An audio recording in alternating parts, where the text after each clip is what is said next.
Vítajte na tomto kanáli. Dnes sa pozrieme na 5 revolučných objavov, ktoré zásadne zmenili náš svet. V tejto prvej časti série preskúmame vynálezy, ktoré formovali dejiny a dodnes ovplyvňujú náš každodenný život.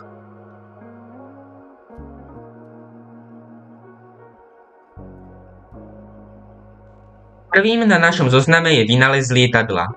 V roku 1903 bratia Wrightovci uskutočnili prvý úspešný let motorovým lietadlom. Tento objav spôsobil revolúciu v doprave, umožnil rýchle presuny na veľké vzdialenosti a spojil svet ako nikdy predtým.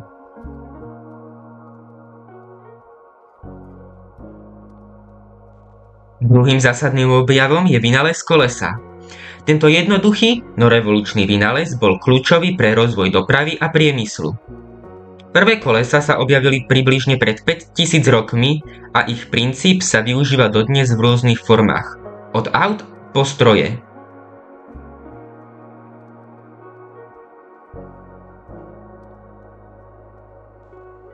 Tlačiarenský list, ktorý vynašiel Johannes Gutenberg v 15. storočí, priniesol revolúciu v šírení informácií.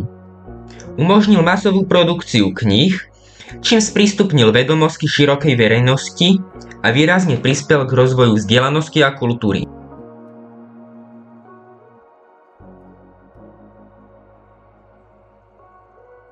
Objav elektriny je jedným z najdôležitejších objavov histórii. Od Benjamina Franklina až po Nikolása Teslu vedci postupne odhalili tajomstvá elektrickej energie, ktorá dnes poháňa náš svet. Od osvetlenia po moderné technológie.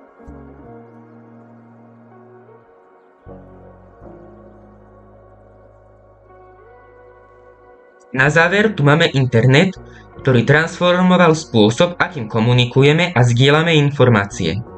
Od svojho vzniku sa stal neoddeliteľnou súčasťou našich životov.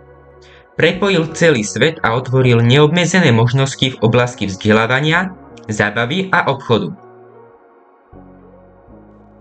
To bolo prvých 5 objavov, ktoré zásadne zmenili svet. Každý z nich má obrovský dopad na naše životy a ukazuje, ako veda a technológia formujú našu spoločnosť. Nezabudnite dať like a odber. Ďakujem za pozornosť.